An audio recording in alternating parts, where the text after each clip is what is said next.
Abuela, tienes que irte ahora mismo. Sal de aquí sin que nadie te vea. La Vasti Gale, mi nieto de apenas 12 años, fue un cuchillo de hielo en mitad del murmullo cálido y feliz de la boda. Si alguna vez el miedo puro de un niño te ha helado la sangre, mucho más que cualquier amenaza de un adulto, dime desde qué ciudad me lees. A veces, la verdad solo tiene el valor de susurrar, y hay que tener el alma muy quieta para poder escucharla. Las luces doradas de los candelabros de cristal, esos que yo misma había elegido con tanto esmero para que bañaran a mi hija en un halo de ensueño, danzaban ahora sobre la frente pálida y sudorosa de Gale. Sus manos pequeñas, normalmente ocupadas con un libro de aventuras o el mando de su consola, se aferraban a la manga de mi vestido con una fuerza que desmentía su edad. Temblaba no, quizás la que temblaba era yo, sintiendo el pánico subir desde la boca del estómago.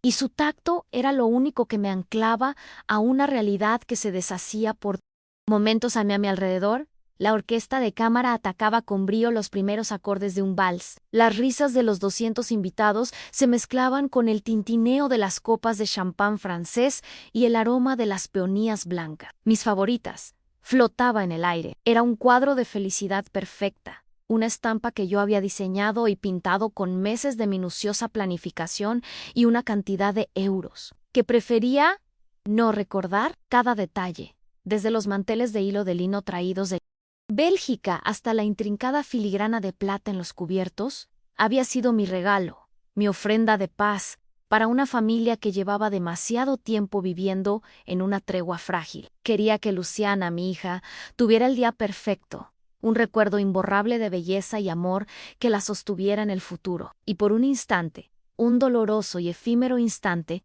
quise creer con todas mis fuerzas que lo había conseguido al irme. Cariño, ¿cómo voy a irme? Es la boda de tu madre, le susurré, intentando que mi voz sonara calmada, adulta, la voz de la abuela que todo lo comprende y todo lo arregla. El vestido de seda color esmeralda, un capricho que me permití para la ocasión, de pronto me pesaba como una armadura de plomo, pero algo en la profundidad de sus ojos, dilatados por un pánico que no era infantil, me silenció por completo. No era un capricho. No era el llanto por un juguete roto o una rabieta por querer irse a casa. Era el tipo de terror primordial que se contagia, que se mete bajo la piel y te advierte de una serpiente en el paraíso. Una amenaza que tus propios ojos, nublados por el deseo y la esperanza, se niegan a ver.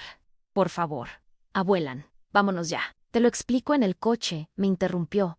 Su urgencia era un tirón discreto, pero innegociable en mi brazo. Su mirada, aterrada, se desvió por un segundo hacia la mesa principal, y yo la seguí como una autómata. Allí estaba Luciana, radiante en su vestido de encaje y perlas, un sueño de novia sacado de una revista. Converse animadamente con Héctor, su flamante marido, y con mi otra hija, Mariana. Ryan o al menos, sus bocas dibujaban la forma precisa de la risa. Pero la mirada de mi nieto me obligó a mirar más allá de la superficie, a observar de verdad, con la crudeza que había olvidado. Durante un momento que se sintió eterno, la duda me ancló al suelo de mármol pulido. Este era el día más importante en la vida de Luciana. Había esperado tanto tiempo para verla así, para sentir que por fin encontraba un rumbo.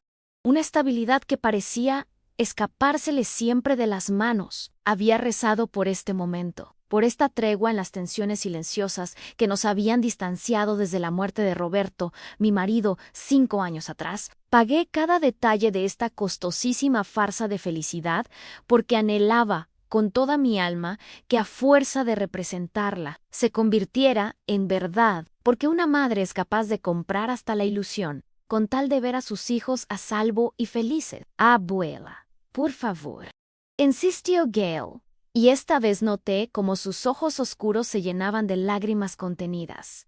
Un brillo desesperado que luchaba por no derramarse. Se las tragó con un esfuerzo que le hizo temblar la barbilla. Confía en mí en solo esta vez, abuela. Confía en mí, ni en su tono.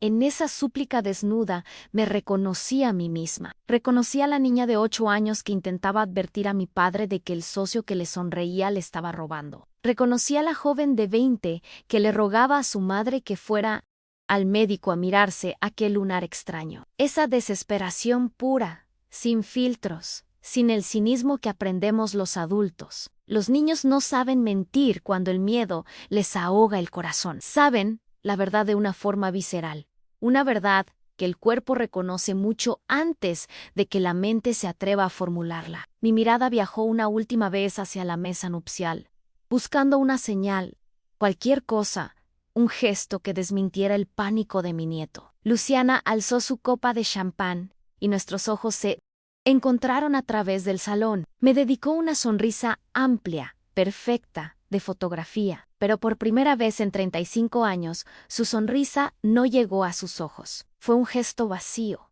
una máscara de felicidad que no lograba ocultar la imperceptible tensión en su mandíbula. Héctor, a su lado, la imitó, levantando también su copa en un brindis silencioso hacia mí. Pero su mirada se cruzó con la mía un segundo, solo un instante, y fue suficiente. Fue un segundo demasiado largo, un lapso en el que vi algo que nunca debería estar en la cara de un hombre el día de su boda. Mirando a la madre de su esposa, no era felicidad, no era ni siquiera gratitud por la fiesta que yo estaba pagando. Era la fría y calculadora satisfacción de una pieza de ajedrez que encaja perfectamente en un plan. Y la pieza, de alguna manera, supe que era yo. Un escalofrío me recorrió la espalda, tan intenso que tuve que apoyarme en el hombro de Gelio para no flaquear. El vals seguía sonando, pero ahora parecía una marcha fúnebre. Las risas de los invitados se habían vuelto cacofonías lejanas y grotescas. El olor de las peonías me provocó una náusea repentina, como si las flores hubieran empezado a pudrirse en sus jarrones de cristal. «Está bien», le dije a Gale, mi voz apenas un soplo de aire que se perdió en la música. Tomé su mano pequeña y sorprendentemente cálida, y esa calidez fue el único faro en la oscuridad que de pronto me rodeaba por completo. «Vámonos». Nos movimos con un sigilo que no debería tener cabida en una fiesta. Evitamos el centro del salón, bordeando las mesas más alejadas, caminando pegados a las paredes cubiertas de damasco. Cada paso me pesaba como si llevara los pies hundidos en plomo. Sentía cientos de miradas clavadas en mi espalda, aunque sabía que nadie nos prestaba la más mínima atención. El mundo seguía girando para ellos. La música no paraba. Las voces no dejaban de celebrar.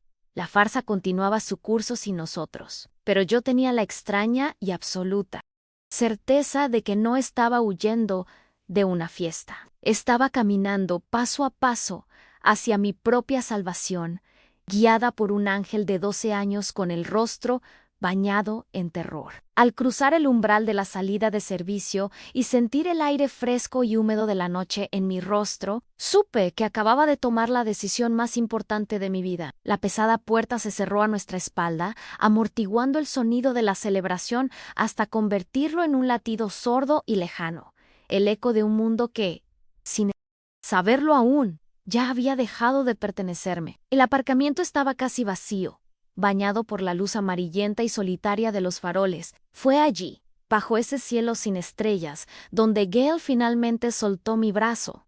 Se detuvo y se giró para mirarme. Sus mejillas estaban húmedas por las lágrimas que ya no podía contener. Pero su voz, cuando por fin habló, sonó con una claridad aterradora que me atravesó el alma. Estaba a punto de decirme por qué habíamos huido, y yo sabía, con un pavor que me paralizaba, que después de escucharlo, ya nada, nunca más, volvería a ser igual. Mientras conducía por las calles vacías de la madrugada, con el suave peso de Gale durmiendo en el asiento del copiloto, mi mente, en lugar de procesar el horror inmediato, viajó hacia atrás. Necesitaba entender. Necesitaba desandar el camino que me había traído hasta este precipicio, hasta este coche que olía a cuero viejo y al miedo infantil de mi nieto. ¿Cómo? ¿En qué preciso instante la niña que una vez me había dicho que yo era su heroína, la que curaba sus rodillas raspadas con besos y mercromina, había empezado a planear cómo enterrarme en vida? La respuesta, como todas las grandes tragedias, no estaba en un único evento cataclísmico, sino en una lenta erosión, en una serie de pequeñas grietas que, ignoradas, acabaron por derrumbar el edificio entero de nuestra familia. Todo comenzó a cambiar de verdad hace 5 años, el día que la vida se llevó a Roberto, mi marido, mi compañero de 43 años de matrimonio. Había sido el corazón y el cerebro de nuestra familia. Yo era la académica, la mujer de libros y teorías, pero él era el arquitecto de nuestra vida en común, el que, con su sabiduría silenciosa y su pragmatismo insobornable, mantenía a todo el mundo unido. Él organizaba las vacaciones, él recordaba las fechas importantes, él mediaba en las disputas con una diplomacia que a mí siempre me faltó. Cuando un cáncer fulminante se lo llevó en 6 meses brutales, no solo perdí a hombre que amaba, perdí el pegamento que mantenía unida a mi familia, el ancla que nos impedía derivar hacia los icebergs del egoísmo. Recuerdo con una claridad que aún me duele el primer domingo después del funeral. La casa, nuestra casa en las afueras de Madrid, se sentía obscenamente grande y silenciosa. Siguiendo una inercia de décadas, preparé la mesa del comedor para 8 personas. Usé el mantel de hilo que le regalaron a mi madre para su boda, el que solo sacábamos en Navidad y ocasiones. Cociné el cordero asado con romero y patatas panaderas que a Roberto le gustaba preparar, llenando la casa de un aroma que era a la vez un consuelo y una tortura. Encendí las velas que él siempre insistía en usar para darle solemnidad al domingo, decía, y esperé desde las 2 de la tarde, la hora sagrada de la comida familiar. Esperé. Luciana apareció a las 4:30, arrastrando a Héctor y a un Gale de 7 años que parecía ser el único que se daba cuenta de la desolación.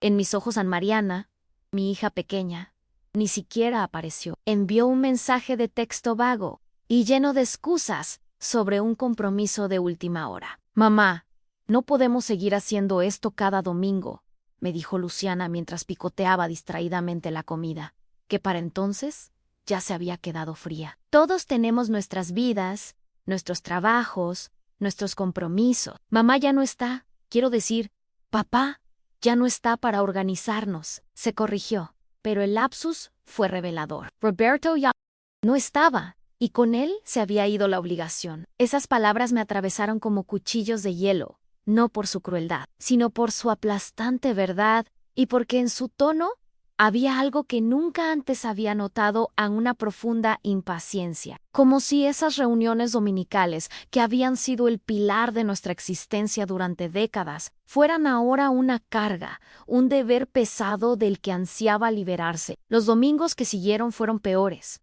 una lenta agonía de la tradición. Luciana llegaba cada vez más tarde.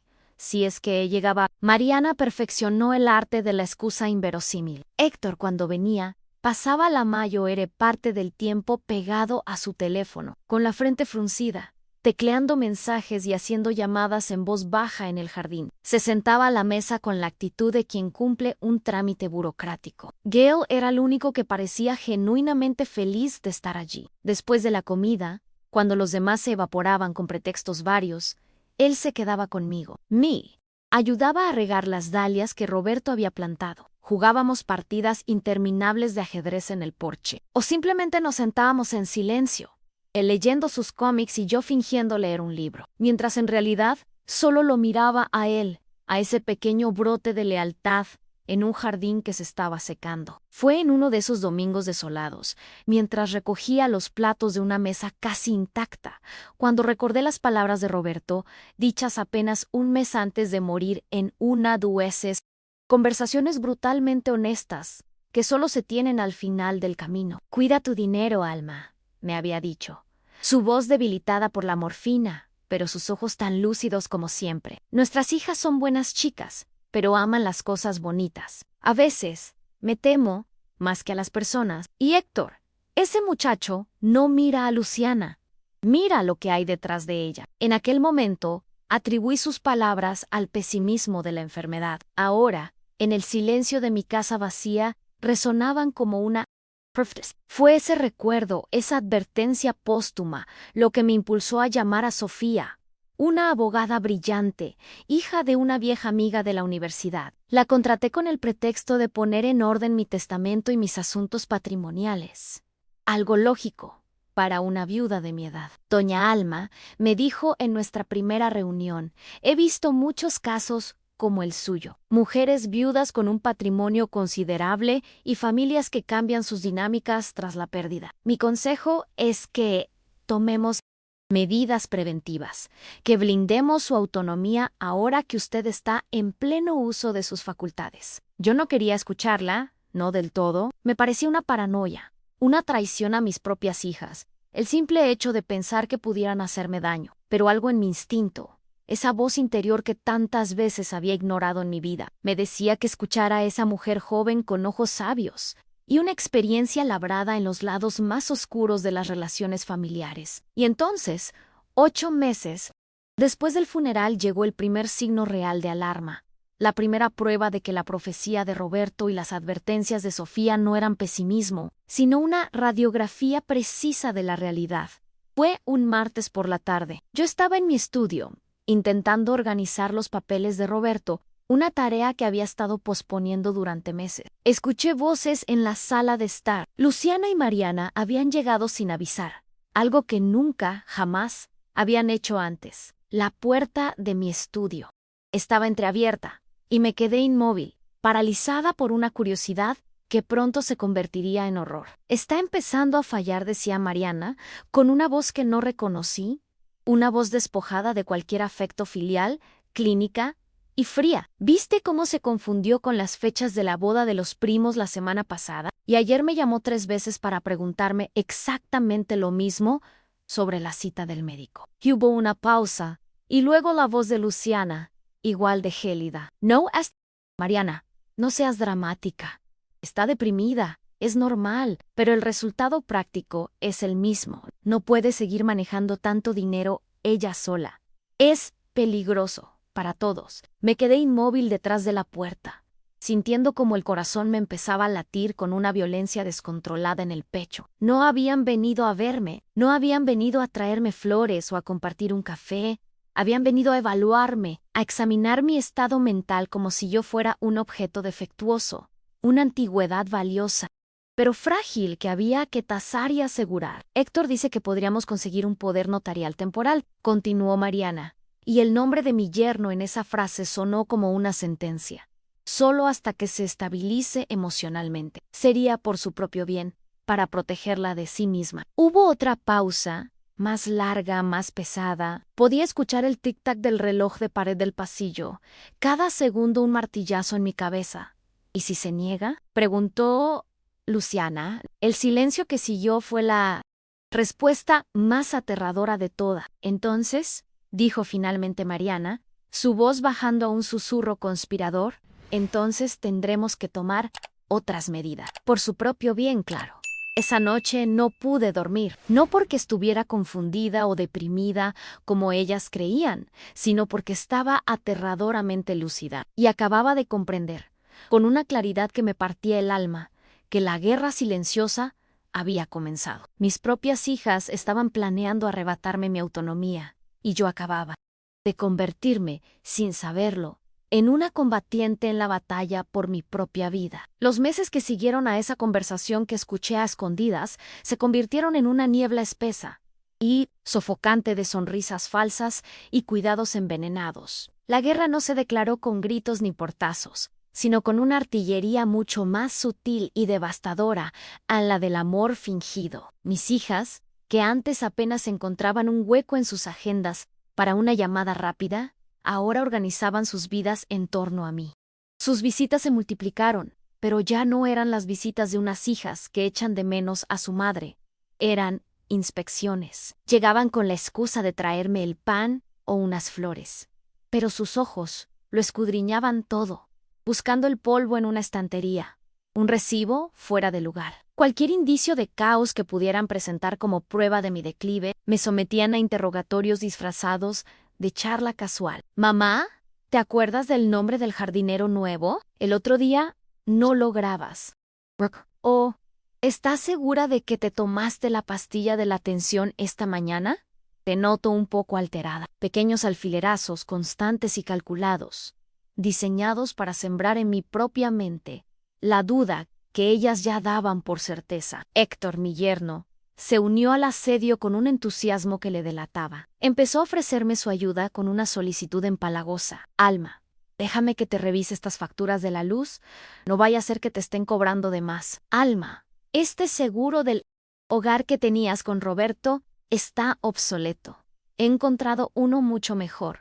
Fírmame aquí y yo me encargo de todo. Me trataba con una paciencia condescendiente, como si le explicara física cuántica a una niña de 5 años. Y cada vez que extendía un documento para que lo firmara, sentía la urgencia depredadora bajo su sonrisa de yerno perfecto. Comencé a vivir en un estado de alerta perpetua, fingiendo una fragilidad y una confusión que no sentía, pero que el miedo me decía que era mi único. Committee le seguía la corriente, asentía con la cabeza, fingía olvidar nombres y fechas, y cada vez que lo hacía, veía un brillo de triunfo en sus miradas, un asentimiento cómplice entre ellos.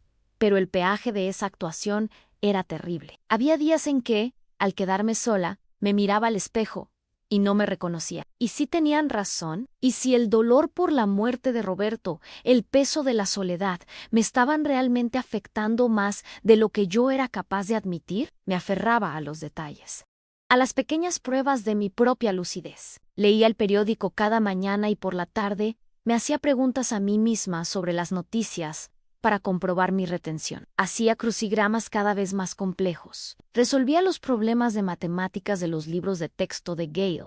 Pero bastaba una visita de mis hijas para que todo mi castillo de certezas se tambaleara. Me decían que había olvidado una cita con el médico que yo juraría que nunca habíamos concertado. Reorganizaban mi despensa y luego me preguntaban por qué había comprado 3 botes de sal, cuando yo sabía perfectamente que uno lo habían traído ellas. Era una tortura psicológica, una campaña de gaslighting tan bien orquestada, que empecé a desconfiar de mi propia memoria, de mi propia percepción. Empecé a sentirme como la protagonista de esa vieja película, una mujer a la que su marido intenta volver loca manipulando las luces de gas de su casa. Mi casa se había convertido en mi prisión, y mis carceleras eran las niñas, a las que había dado la vida. ¿Alguna vez te han hecho dudar de tu propia mente, de la verdad que sentías en tus huesos? ¿Alguna vez una persona en la que confiabas te ha mirado con lástima y te ha dicho creo que no lo recuerdas bien, hasta el punto de que has empezado a creerlo? Si es así, dime tu edad si te animas. Es un tipo de soledad tan profunda y aterradora que solo se entiende cuando se ha vivido. Mi única tabla de salvación en ese mar de dudas era Carmen, mi amiga del alma desde Carmen era viuda como yo, pero a diferencia de mí, poseía un detector de mentiras infalible y una lengua tan afilada como un bisturí que dábamos a tomar café los jueves. Y ella fue la primera en notar que algo andaba muy mal. No me gusta cómo te miran tus hijas últimamente, Alma, me dijo un día, después de que Luciana nos interrumpiera con una llamada para recordarme por tercera vez una cita médica. Te miran como si fueras una niña pequeña, pero también como si fueran, no sir, como si fueran buitres esperando Anne, y tú no eres la misma. Estás siempre a la defensiva, como un animalito asustado. Le conté mis miedos, mis dudas, la conversación que había escuchado. Carmen no dudó ni un segundo. Son unas arpías, sentenció, golpeando la mesa con la cucharilla del café. Quieren tu dinero, Alma.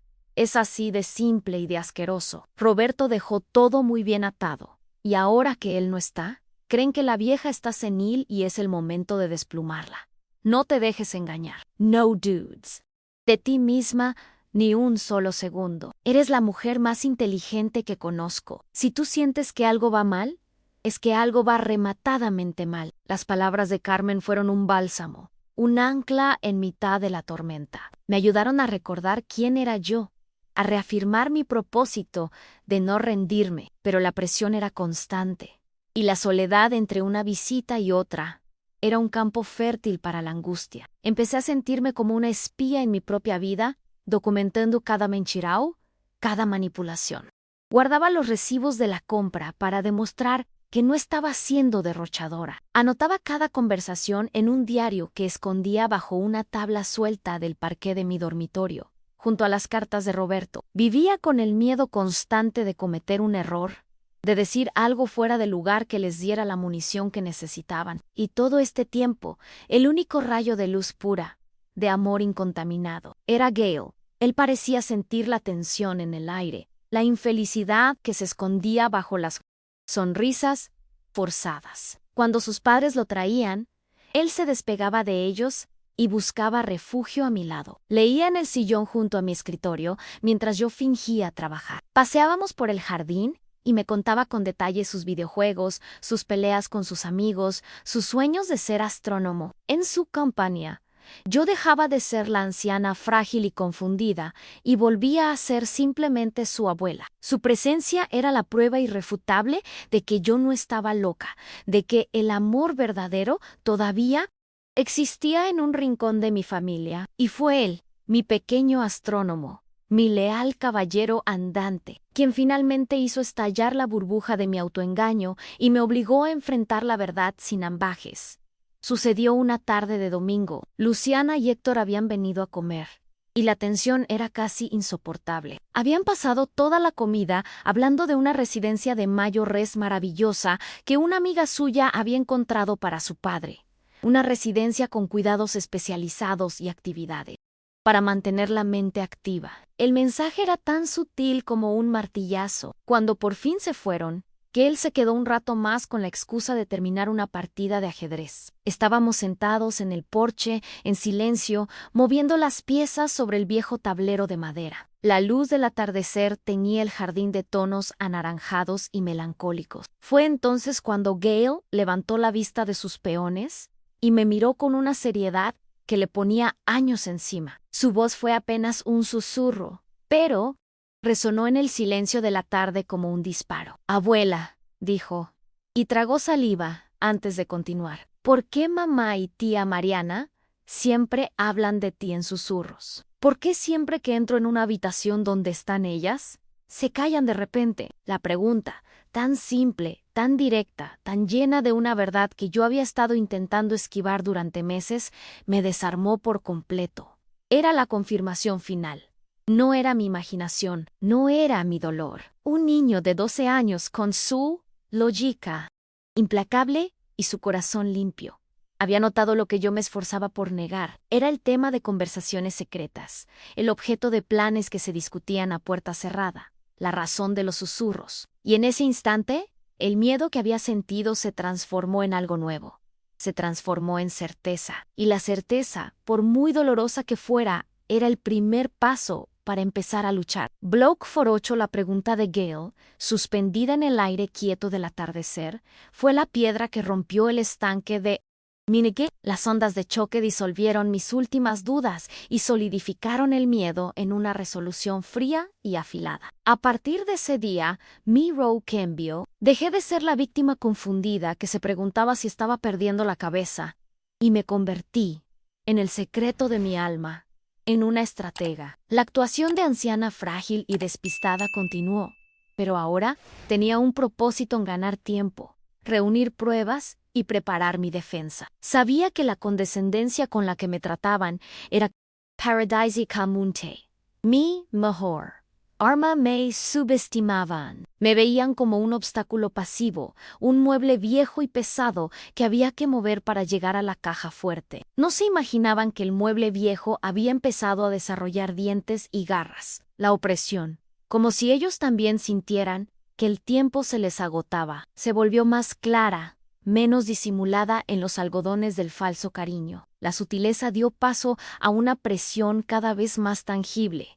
Una red que se estrechaba a mi alrededor con la intención de ahogarme lentamente. Héctor se convirtió en la punta de lanza de la ofensiva. Una mañana se presentó en casa con una carpeta de cuero bajo el brazo y una sonrisa que no le llegaba a los ojos. «Alma querida», empezó con ese tono untuoso que ya me provocaba arcadas. «He estado pensando mucho en ti, en tu tranquilidad. Con la edad, el papeleo se vuelve un engorro, ¿verdad? He preparado un documento, una simple autorización, para que yo pueda gestionar tus asuntos bancarios y así tú te relajas y no tienes que preocuparte por nada». Desplegó ante mí un poder notarial general, tan amplio que le daba control absoluto sobre todo lo que poseía. Las cláusulas estaban redactadas en una jerga legal deliberadamente opaca. Cogí el documento y mis gafas de leer. Déjame que lo lea con calma, Héctor. A mi edad, necesito tiempo para estas cosas. Su sonrisa se tensó a no hace falta. De verdad, es un trámite estándar. Confía en mí, soy tu yerno, solo quiero lo mejor para ti, Ann insistí. Lo leeré, Héctor. Su máscara de yerno solícito se resquebrajó por un instante, y vi la ira pura en sus ojos. Pero vamos a ver, Alma, ¿de qué desconfías? ¿Crees que te quiero robar? Esa es la paranoia de la que habla Luciana. Te estamos intentando ayudar, y tú solo pones problemas. La explosión fue breve, pero reveladora. La recuperó al instante, forzando una expresión de arrepentimiento. Perdona, es que me duele que no confíes en mí. Esa noche, el poder notarial. Lo escondí en el mismo hueco del parqué junto a mi diario. Durante una semana, Héctor me llamó a diario preguntando si lo había encontrado. Su voz cada vez más tensa. Yo solo respondía con una confusión perfectamente ensayada. Luego, atacaron mi única línea de apoyo exterior a Carmen. Luciana empezó una campaña para aislarme de ella. Mamá, no sé si es buena idea que pases tanto tiempo con Carmen, me dijo un día, mientras doblaba ropa que yo ya había doblado. Desde que murió su marido, se ha vuelto muy negativa, muy resentida. No creo que esa amargura sea buena para tu estado de ánimo. Además, siempre te está llenando la cabeza de ideas raras sobre nosotros. El descaro era monumental. Me acusaban de paranoia mientras intentaban activamente aislarme de la única persona que veía la verdad. Empecé a ver a Carmen a escondidas, como una adolescente rebelde. Le decía a mis hijas que iba a la compra o a la farmacia, y en su lugar me encontraba con mi amiga en una cafetería del centro, lejos de nuestro barrio. Compré un teléfono móvil barato, de prepago, y lo guardaba en una caja de galletas en el fondo de la despensa. Esas llamadas y esos cafés clandestinos eran mi oxígeno, la confirmación de que no estaba sola en mi tripa de zorro. Carmen me escuchaba, me creía y me animaba. Sigue así, Alma, me decía. Hayes la tonta, deja que se confíen. Mientras tanto, tú y Sofía vais moviendo vuestros hilos. Las humillaciones públicas se hicieron más frecuentes. Mariana insistió en llevarme a merendar a un salón de té de moda. En mitad de la conversación, me preguntó por el cumpleaños de uno de sus hijos. Dudé un segundo entre dos fechas. ¿Es el 14 o el 16? Cariño, ahora mismo no. No me dejó terminar. Suspiró teatralmente. Un suspiro alto y audible para las mesas cercanas. Mamá, por favor, Ann es el 16. ¿Cómo puedes olvidar el cumpleaños de tu propio nieto? Lo dijo con una mezcla de lástima y exasperación, mirándome como si yo fuera una causa perdida. Varias personas se giraron a mirarnos. Me sentí encoger en la silla, la cara ardiendo de vergüenza y de rabia, no por el olvido, que podía ser real o no, sino por la crueldad de su exhibición, por la necesidad de demostrar ante extraños que su madre ya no era fiable, que su plan estaba justificado. La vigilancia se volvió asfixiante. Aparecían en casa sin avisar a cualquier hora, con la excusa de que pasaban por aquí. Si estaba hablando por teléfono, esperaban a que colgara, para preguntar con quién hablaba. Si veían una bolsa de una tienda, me preguntaban qué había comprado y cuánto me había costado. Mi casa dejó de ser mi refugio para convertirse en un territorio ocupado. Mientras tanto, mis reuniones secretas con Sofía, mi abogada, se intensificaron. Nos veíamos en su despacho a primera hora de la mañana, antes de que mis hijas comenzaran su ronda de vigilancia. Cada nueva manipulación, cada documento que Héctor intentaba que firmara, cada conversación, se lo contaba. Sofía, con una calma profesional que era mi ancla, documentaba cada incidente. Esto es un patrón de abuso psicológico y coacción. Alma, me dijo en una de esas reuniones, están construyendo un caso para incapacitarte. Tenemos que adelantarnos. Contratamos con la máxima discreción a un investigador privado, un ex policía llamado Ezequiel Morales. Su primera tarea fue investigar a fondo las finanzas de mis hijas y de Héctor, y empezamos a preparar mi contraofensiva en una evaluación neuropsicológica completa con un equipo de médicos independientes y de prestigio para certificar mi salud mental de forma irrefutable. La sensación de estar haciendo algo, de estar luchando en la sombra, me devolvió una fuerza que creía perdida. Pero viví en una dualidad esquizofrénica, la de la abuela dócil y confundida de cara al mundo, y la de la mujer acorralada que afilaba sus armas en secreto. El punto de no retorno, el momento en que supe que tenía que actuar con una audacia que nunca creí poseer, llegó 6 semanas antes de la boda de Luciana. Todo había girado en torno a ese evento. La boda era su gran proyecto, el escenario perfecto, según entendía ahora, para su acto final. Una tarde recibí una llamada extraña. Era un número desconocido. Descolgué y solo escuché silencio, una respiración contenida al otro lado, y luego un clic. No le di importancia, pero algo me inquietó. Esa misma noche, Luciana me llamó, su voz anormalmente dulce. Mamá, solo llamaba para decirte que te quiero mucho y para decirte que en la boda te tenemos preparada una sorpresa muy especial, algo que te emocionará muchísimo. La forma en que dijo emocionará me provocó un escalofrío. No sonaba a una canción o a un video con fotos antiguas.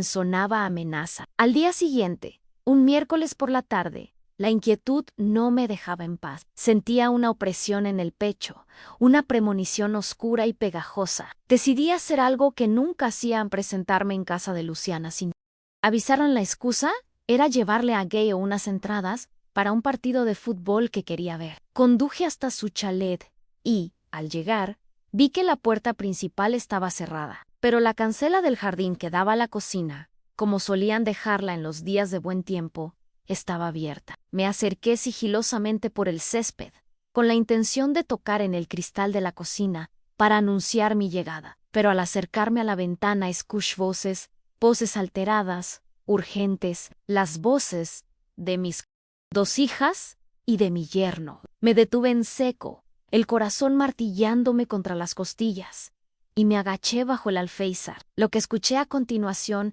no solo confirmó mis peores miedos, los pulverizó y los sustituyó por un horror tan profundo y vasto que sentí que el suelo se abría bajo mis pies para tragarme entera. Agachada bajo el alféizar de la ventana de la cocina, con el olor a tierra húmeda y a césped recién cortado llenando mis pulmones, me convertí en una espectadora, invisible, de la demolición de mi propia vida. El mundo se redujo a ese rectángulo de luz y a las voces que flotaban desde dentro. Voces que conocía mejor que la mía propia, pero que ahora sonaban extrañas, monstruosas. La primera voz que distinguí con claridad fue la de Héctor, impregnada de una confianza arrogante. El doctor Ramírez ya ha confirmado que estará allí. Es de confianza absoluta, Luciana. Ha hecho esto antes para otras familias en situaciones similares. La palabra similares fue pronunciada con un matiz que me heló la sangre. Aquello no era un plan improvisado, era una fórmula, un servicio que se contrataba, como el catering o las flores. Mi situación tenía un protocolo. Sentí una náusea amarga subir por mi garganta. ¿Y estás seguro de que el montaje será convincente?, preguntó Luciana. Su voz era fría, práctica, la voz de una gerente de proyectos evaluando los riesgos de una operación. Nada que ver con la de la hija que, solo unas horas antes, me había llamado para decirme que me quería. No habrá que montar nada. Intervino una tercera voz, la de Mariana, mi hija pequeña, y en su tono había una crueldad que me resultó irreconocible. Abuela va a tener una crisis nerviosa real y genuina. Cuando le contemos la verdad, hubo una pausa cargada de electricidad estática, un abismo de silencio en el que mi corazón pareció detenerse. Shaver, ¿qué verdad podía ser tan terrible como para provocarle un colapso a una mujer de 75 años en mitad de la boda de su propia hija? La respuesta vino de la boca de Héctor, y cada palabra fue un clavo más en el ataúd de la mujer que yo había sido hasta ese momento. La verdad sobre cómo murió papá, dijo lentamente, saboreando cada sílaba, que Roberto no murió de cáncer, Alma Ann que se suicidó. El mundo se detuvo a literalmente el zumbido de un cortacésped a lo lejos, el piar de los pájaros en el magnolio del jardín.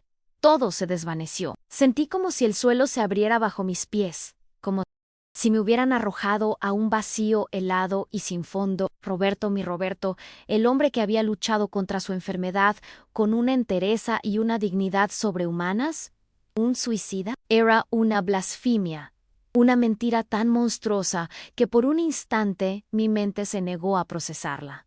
Pero ellos no habían terminado. La arquitectura de su crueldad era mucho más compleja. Se suicidó, continuó Héctor, porque descubrió que tú tenías un amante, que lo tuviste durante años, que todos en la familia lo sabíamos y nunca se lo dijimos por lealtad a él, que hemos estado protegiendo tu dignidad, tu imagen de esposa perfecta todo este tiempo. Si la primera revelación me había roto el corazón, esta segunda me lo arrancó del pecho, lo pisoteó y me lo arrojó a la cara a mí en un amante. Yo, que desde que conocí a Roberto, no había tenido ojos para ningún otro hombre. Yo, que le había cuidado día y noche en sus últimos meses, vaciando sus bolsas de morfina, limpiando su cuerpo febril, sosteniendo su mano, mientras la vida se le escapaba. La acusación era tan grotesca, tan surrealista, que una risa histérica y silenciosa pugnó por salir de mi garganta. Pero el horror aún no había tocado fondo. Es perfecto,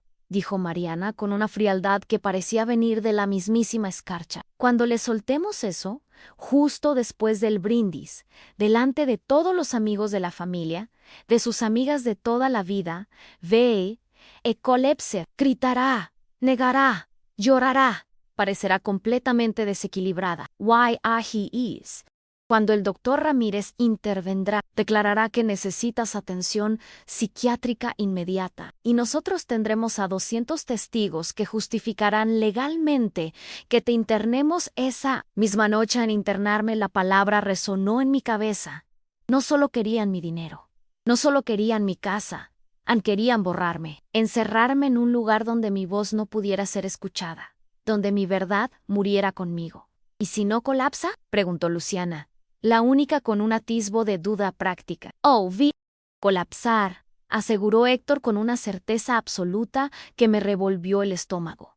He visto las cartas que Roberto te dejó, las que guardas en tu mesilla de noche. Las lees todas las noches cuando crees que nadie te ve. Si descubre que esas cartas no son más que una mentira piadosa que hemos construido para protegerte, que te hemos estado engañando durante 5 años sobre la causa de su muerte, perderá la razón por completo. Y entonces, todo el horror anterior se vio eclipsado por una violación aún más íntima, más profunda a las cartas de Roberto, esos folios de papel amarillento que eran mi tesoro más preciado, sus últimas palabras de amor, sus recuerdos de nuestra vida juntos, las frases que yo leía cada noche para sentirlo cerca, las páginas que había besado y sobre las que había llorado hasta quedarme dormida. Esas cartas eran mi ancla, la prueba de que nuestro amor había sido real y eterno, y ahora me decían que eran falsas, que mi duelo, mi consuelo, mi conexión más sagrada con mi marido muerto, todo había sido una farsa. ¿De dónde sacamos esas cartas?, escuché que preguntaba Luciana, y la respuesta me aniquiló. Las escribió Mariana, dijo Héctor con orgullo. Estudió la caligrafía de papá durante meses. A partir de sus viejas agendas, son perfectas. Hasta imitó su forma de doblar el papel y el olor de su agua de colonia. Mariana, a mi hija pequeña, la que se sentaba a mi lado en el sofá mientras yo lloraba por su padre. Ella había falsificado las últimas palabras de amor de mi marido. Había creado recuerdos falsos que me habían consolado durante 5 años. Había profanado no solo mi dolor, sino la memoria misma de Roberto, el recuerdo de su amor, convirtiéndolo en una herramienta para su estafa. Mis piernas no podían sostenerme. Me deslicé por la pared exterior de la casa hasta quedar sentada en la hierba húmeda, sintiendo cómo la realidad se reorganizaba brutalmente en mi mente. Cada recuerdo de los últimos 5 años se tiñó de veneno. Cada lágrima que había derramado, cada suspiro de nostalgia, cada momento de consuelo se había producido sobre una mentira. ¿Y si investiga? ¿Si habla con los médicos del hospital?, insistió la voz práctica de Luciana. ¿Ya no están?, dijo Mariana con rapidez. El doctor principal se jubiló y vive en Canarias. La enfermera jefe que más trato tuvo con él murió en un accidente de coche el año pasado. Los únicos que sabemos la verdad somos nosotros. Y el doctor Ramírez, que nunca hablará porque está metido en el ajo. Y los registros médicos Acadio Héctor Ramírez tiene contactos en el hospital. Ya están modificados. Todo va a coincidir con nuestra versión. Cáncer terminal, muerte natural, familia devastada. El guión es perfecto. Una vez que esté internada, tardará semanas, quizás meses, en demostrar que está cuerda. Para entonces, ya tendremos el control legal de todos sus bienes, la empresa, las propiedades, las cuentas. Todo. Me alejé de esa ventana como un fantasma. No sé cómo llegué a mi coche. No recuerdo haber abierto la puerta ni haberme sentado al volante. Solo sé que me quedé allí, sentada, durante un tiempo que pudieron ser minutos u horas, con las llaves en la mano, temblando en el silencio del atardecer. No solo planeaban robarme mi dinero y mi libertad, habían reescrito la historia de mi vida, habían profanado mi duelo más sagrado y estaban dispuestos a destruir mi cordura para conseguir lo que querían. Esa noche no fui a casa. Knuch, sin rumbo, hasta el cementerio. Me senté sobre la hierba fría, junto a la lápida de granito con el nombre de Roberto, y me quedé allí hasta el amanecer, hablándole en silencio, pidiéndole perdón. Perdón por no haber sabido proteger ni siquiera su memoria. Y mientras el primer rayo de sol teñía de rosa el cielo, el dolor insoportable empezó a transformarse. Se solidificó en una rabia fría, diamantina.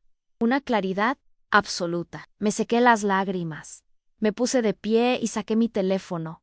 El teléfono secreto que guardaba en la guantera. Marqué el número de Sofía. Cuando descolgó, con voz adormilada, mi propia voz sonó extraña, metálica, como si perteneciera a otra mujer. Sofía, dije, sin preámbulos.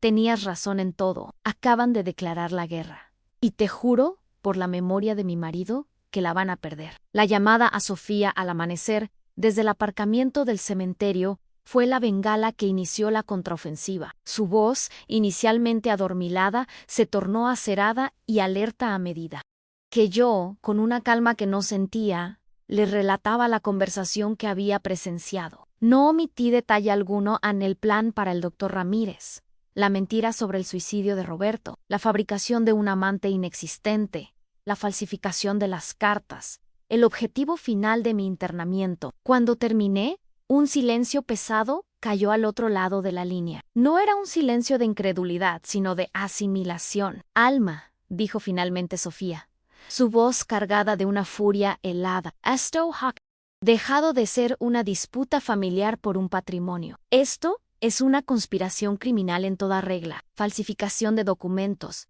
intento de secuestro, fraude. Se enfrentan a años de cárcel.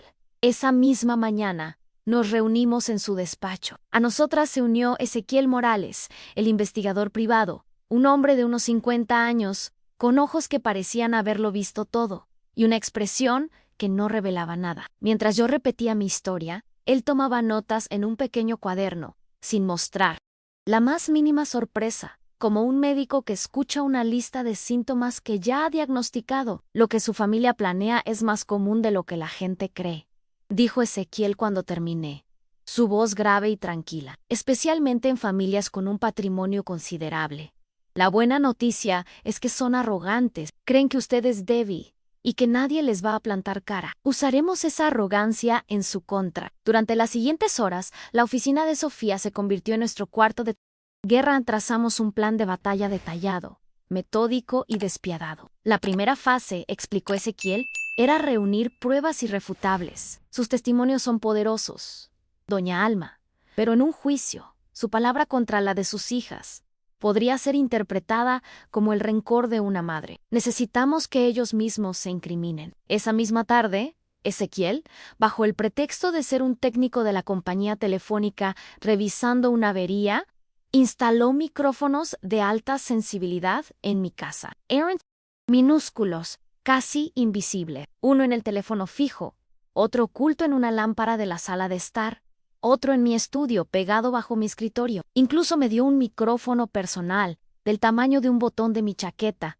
que podía activar discretamente con un solo toque. La clave, me instruyó, es conseguir que admitan el plan completo mientras están siendo grabados. Necesitamos que mencionen al doctor Ramírez por su nombre, la falsificación de los documentos médicos y sobre todo la mentira sobre su marido. La segunda parte del plan era desmantelar su narrativa antes de que pudieran presentarla. Recordei vagamente que Roberto, desconfiado por naturaleza, había buscado una segunda opinión en una pequeña clínica privada en sus primeros días de enfermedad. Se lo mencioné a Ezequiel. Sus ojos se iluminaron. Eso es oro puro. Alma, si esa clínica tiene los registros médicos reales, tendremos la prueba física que desmonta toda su historia sobre el suicidio. Ezequiel se encargó de iniciar los trámites legales para solicitar esos archivos, amparándose en mi derecho como viuda y heredera. Mientras tanto, su equipo comenzaba una investigación exhaustiva sobre el doctor Ramírez, buscando un rastro de otros diagnósticos sospechosos, y profundizaba en el agujero financiero de Héctor y mis hijas, rastreando dudas, préstamos impagados y movimientos bancarios extraños.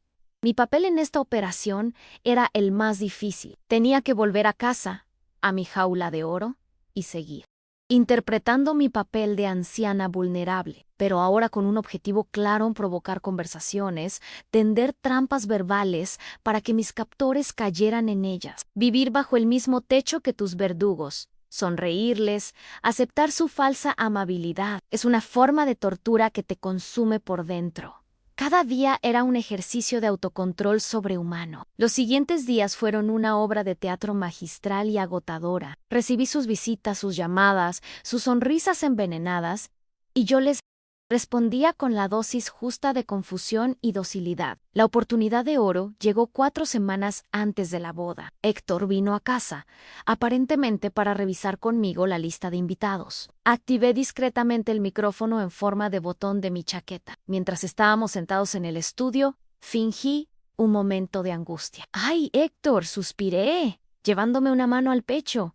A veces me siento tan abrumada con todo esto de la boda. Luciana me dijo que me teníais preparada una sorpresa. Muy emocionante, pero con estos nervios, no sé si mi corazón aguantará. Héctor mordió el anzuelo. Se inclinó hacia mí con aire conspirador. No te preocupes por nada. Alma, la sorpresa es algo bueno. Algo que te liberará de un peso que llevas cargando años sin saberlo. Es hora de que sepas la verdad sobre Roberto, por tu propio bien. ¿Fingí alarma? ¿La verdad? ¡Pero sí murió de cáncer! Héctor suspiró teatralmente. El mismo suspiro que había ensayado tantas veces al Alma, por favor. Roberto no murió de cáncer, se suicidió. Y lo hizo porque descubrió algo terrible sobre ti. El doctor Ramírez, un gran profesional que estará en la boda, te lo puede confirmar todo. Tenemos las cartas de despedida reales, no las que Mariana y yo editamos para proteger tus sentimientos ambingo. En una sola conversación, grabada en alta definición, había admitido la mentira del suicidio, había nombrado al doctor Ramírez como cómplice y había confesado la falsificación de las cartas. La sensación de victoria fue tan intensa y fría que temí que se notara en mi rostro. Cuando Ezequiel y Sofía escucharon la grabación esa noche, sus expresiones fueron de pura satisfacción profesional. Con esto los tenemos, Alma, dijo Ezequiel. Tenemos confesiones claras de conspiración, falsificación y fraude. Podemos destruir su plan. Nuestro plan original era dejar que la boda se celebrara, dejar que intentaran ejecutar su plan de humillación pública. Y justo en el momento en que el doctor Ramírez se levantara para declararme incompetente, Sofía y Ezequiel intervendrían con las autoridades y las pruebas. Sería una escena dramática, una justicia poética servida ante los mismos 200 testigos que ellos habían elegido. Me preparé mentalmente para esa batalla, para ese día de humillación que se convertiría en su perdición. Luché por mantener la compostura en las semanas previas, asistiendo a las pruebas del menú, opinando sobre los centros de mesa, sonriendo mientras por dentro contaba los días para el enfrentamiento. Cada sonrisa a mi hija era una pequeña traición a mí misma, pero necesaria para la victoria final. Cada conversación amable con Héctor era un ejercicio de autocontrol sobrehumano, una náusea que aprendí a tragar. Pero lo que ninguno de nosotros había previsto era que el corazón puro de un niño de 12 años se nos adelantaría. Lo que no sabíamos era que Gail, en su amor incondicional, escucharía una última conversación de sus padres la noche antes de la boda. Una conversación que quizás contenía detalles aún más crudos o un peligro más inminente, y tomaría la decisión heroica de salvarme antes de que yo tuviera la oportunidad de ejecutar mi propia salvación. Su advertencia desesperada en mitad del salón de bodas: «Ese abuela, tienes que irte». Ahora, no solo me había salvado de su trampa. En el momento en que tomé la mano de mi nieto y caminé hacia la salida, sentí un cambio fundamental en el tablero de ajedrez. Ya no se trataba de una emboscada defensiva en mi propio terreno. Mi huida, que para ellos sería la prueba definitiva de mi inestabilidad, era en realidad el movimiento de apertura de mi ataque. Me había dado algo infinitamente más valioso que nuestro plan original: la oportunidad de atacar primero, de elegir el campo de batalla y el momento del enfrentamiento. Ahora que ellos estaban completamente expuestos, creyendo que yo había huido como una anciana cobarde y asustada, la guerra había comenzado, pero gracias a Gale, ahora yo tenía la ventaja del primer movimiento, y tenía toda la intención de que fuera un golpe mortal. El día después de huir de la boda, el mundo parecía haberse detenido. Mi teléfono no paraba de sonar, en llamadas de Luciana, de Héctor, de Mariana, de números desconocidos que sin duda eran familiares preocupados o curiosos. No contesté a ninguna. En su lugar, mi casa, antes un escenario de opresión, se transformó en un cuartel general, con Gale a salvo en su cuarto jugando a videojuegos bajo la discreta vigilancia de un asistente de Sofía. Nosotros tres, mi abogada, mi investigador y yo, diseñamos el acto final. La huida de la boda nos había dado una ventaja inesperada. Ellos creían que yo era una fugitiva asustada. Iban a intentar una intervención de emergencia, alegando un brote psicótico, y nosotros se la íbamos a dar, pero en nuestros términos. 2 días después, enviamos las invitaciones, no por teléfono, sino a través de un servicio de mensajería formal. Convocaba a una reunión familiar de emergencia en mi casa para tratar asuntos urgentes relativos a mi estado de salud y al futuro del patrimonio familiar. Invitamos a mis hijas y a Héctor, por supuesto, también a mis primos y a algunos viejos amigos de la familia. Y, sin que ellos lo supieran, invitamos a 3 familias más, las víctimas de los fraudes del doctor Ramírez que Ezequiel había localizado. La tarde de la reunión, mi casa estaba irreconocible. Había hecho que movieran los muebles del gran salón colocando los sillas en un semicírculo que recordaba a un tribunal. En un extremo, una gran pantalla de proyección conectada a un ordenador portátil que Ezequiel manejaba. No había flores ni música, solo una atmósfera cargada de una tensión casi eléctrica. Luciana y Héctor fueron los primeros en llegar. Sus rostros eran una máscara de preocupación paternalista, pero sus ojos brillaban con la anticipación de la victoria. «Mamá, qué susto nos diste», dijo Luciana, abrazándome con una frialdad que me atravesó.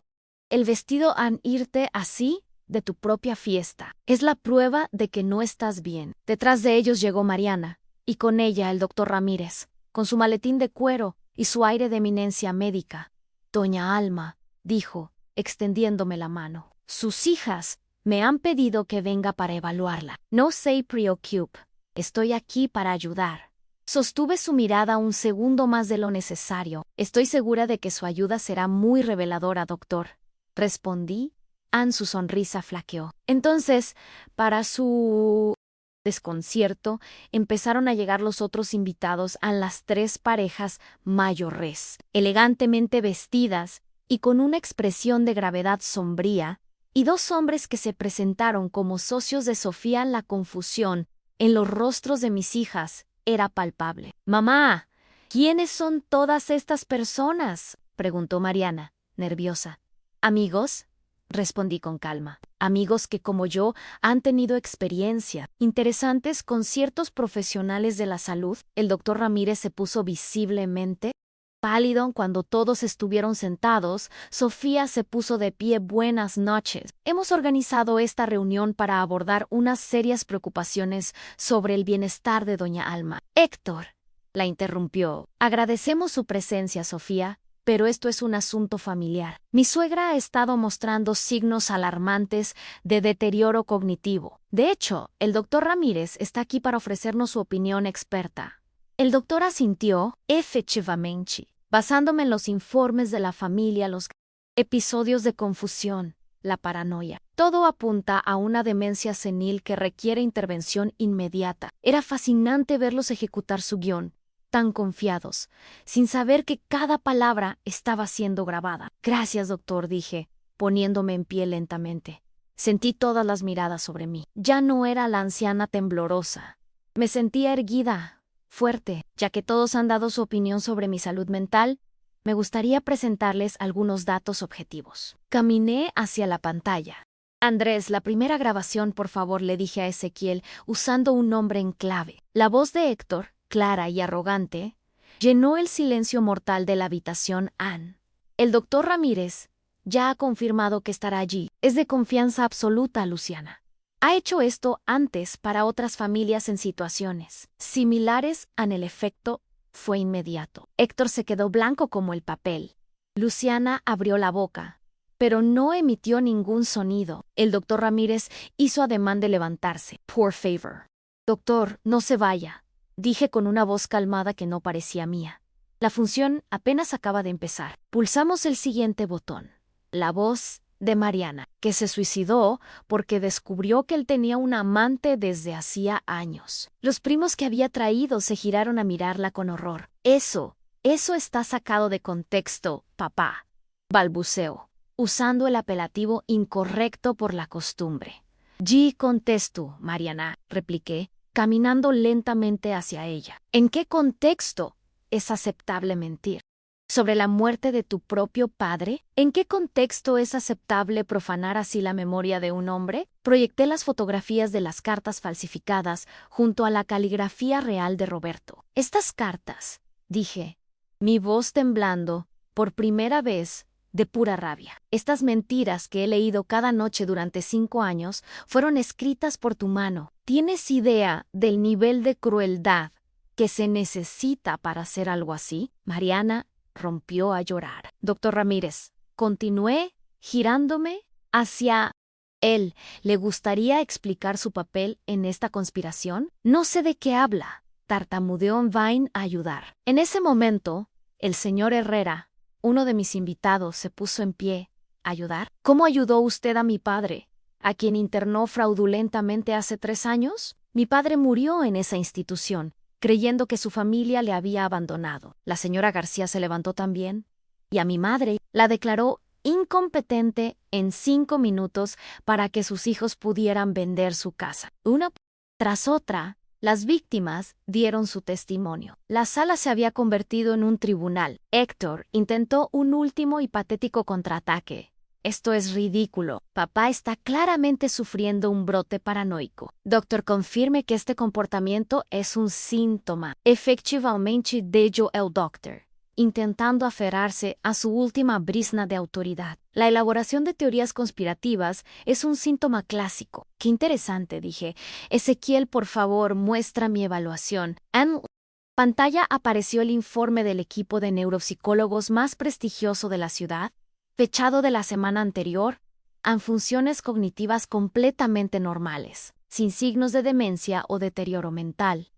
El rostro del doctor Ramírez se descompuso y ahora, continué, ya que hemos aclarado el estado de mi mente, aclaremos el estado de sus finanzas, una tras otra. Las pruebas de los crímenes financieros de Héctor, de los desvíos de fondos de Luciana, del chantaje de Mariana a su exmarido, aparecieron en la pantalla. Estaban acabados, derrotados, expuestos en su miseria moral y económica. Tú nos obligaste, susurró Luciana, con los ojos llenos de odio, con tu control, con tu dinero. En ese momento, 2 hombres de traje entraron discretamente en la sala. Eran agentes de la policía judicial. Mientras le leían sus derechos y le ponían las esposas al doctor Ramírez, el silencio en la sala era sepulcral. Mis hijas y mi yerno me miraban, no con arrepentimiento, sino con el odio desnudo de los derrotados. Si esta historia te ha conmovido hasta aquí, compártela. A veces, la justicia no llega sola. Hay que salir a buscarla. Nunca sabes qué mujer fuerte necesita escuchar que no está sola en su lucha. Me acerqué a ellos, a los restos de lo que había sido mi familia. Durante 5 años, han intentado convencerme de que estaba loca para robarme. Han profanado la memoria de su padre. Han destruido todo lo que éramos. Mi voz era serena, casi fúnebre, y ahora recibirán exactamente lo que merecen. Me giré hacia Ezequiel. Por favor, muestra el documento final. La pantalla cambió una última vez. Mis hijas y Héctor levantaron la vista. Lo que vieron en esa pantalla fue el título de un documento, firmado y certificado ante notario el día anterior. Y cuando leyeron esas palabras, supieron que la guerra que habían iniciado no solo la habían perdido, había terminado con su aniquilación total e irreversible. En la pantalla apareció el título del documento que sellaba su destino en últimas voluntades y testamento de Alma Vallejo. El silencio en la sala era tan profundo que se podía oír el zumbido de la electrónica del proyector. Mis hijas y Héctor miraban la pantalla como si fuera su propia sentencia de muerte.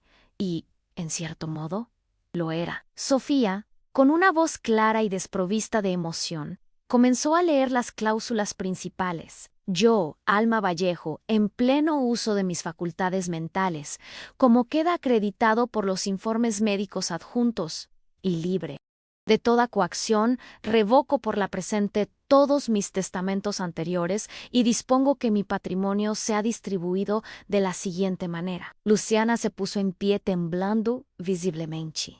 Mamá, no puedes estar hablando en serio, somos tu familia. Erais mi familia, la corregí. Mi voz era un témpano de hielo. Una familia no conspira para robar, para secuestrar, para destruir a uno de los suyos. Una familia no profana la memoria de un padre muerto.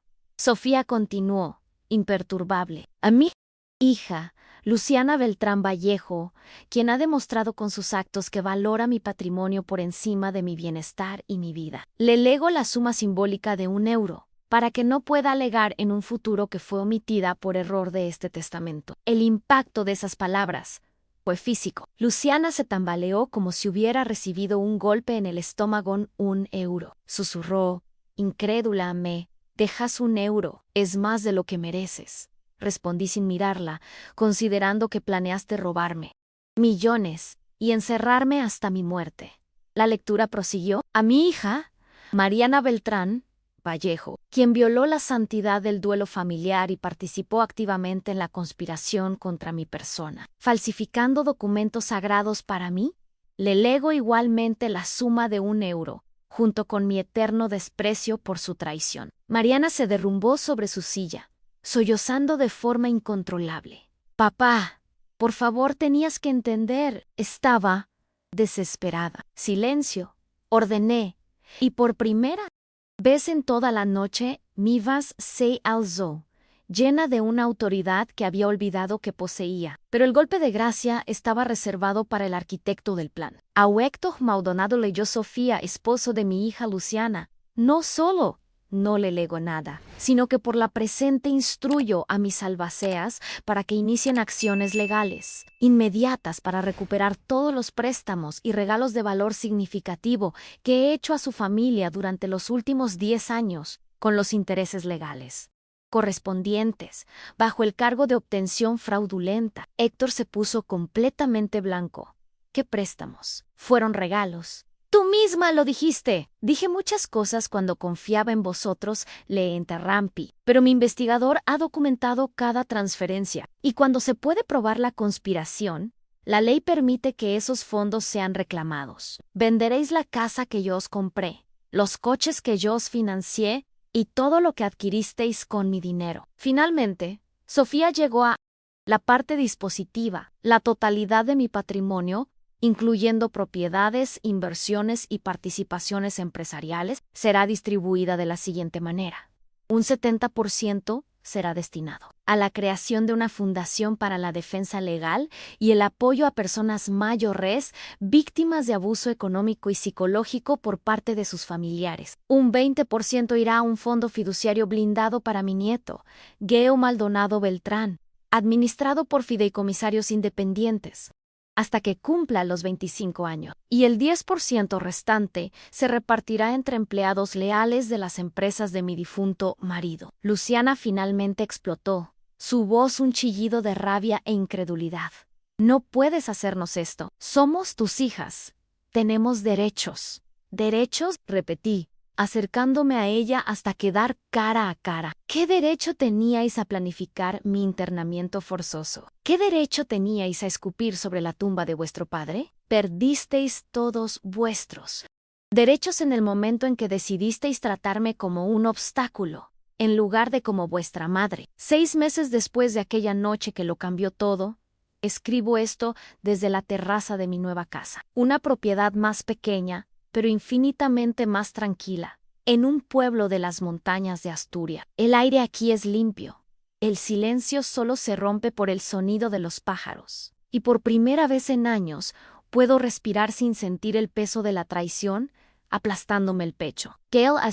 Conmigo, después de una ardua batalla legal, los tribunales me concedieron su custodia. Demostramos que sus padres no eran un entorno adecuado para un niño, y ahora él vive aquí, lejos de la toxicidad de su pasado. Va a una escuela excelente en el pueblo, tiene nuevos amigos, y por las tardes jugamos al ajedrez, hacemos senderismo o simplemente hablamos durante horas.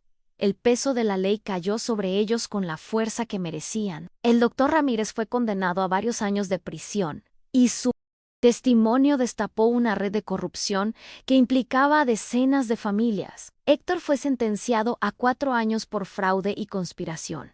Luciana, a 3 por malversación y conspiración. Mariana evitó la cárcel, pero se enfrenta a una deuda civil masiva y perdió la custodia de sus otros hijos. Se han convertido en fantasmas, ecos lejanos de una vida que ya no es la mía. Hace un par de meses, mientras ordenaba unas cajas viejas de Roberto que había traído en la mudanza, encontré algo que no sabía que existía. Una pequeña caja de seguridad que él guardaba en el fondo de su armario.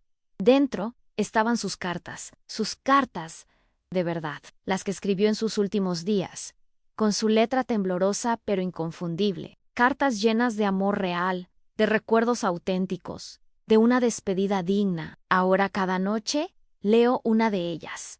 Y ya no lloro sobre mentiras, lloro sobre la verdad de un amor que fue inmenso. En una de ellas, fechada una semana antes de su muerte, Roberto había escrito algo que ahora entiendo como una profecía. Mi querida alma, si algo me pasa, prométeme que no dejarás que la familia te consuma. Siempre has dado tanto, que temo que olvides que tú también mereces paz. Cuida Dugueo, especialmente. Ese niño tiene tu corazón y mi fuerza. Él es nuestra verdadera herencia. Protégelo, porque él, a su vez, te protegerá a ti, y así fue. La conspiración de mi familia no me destruyó. Me liberó.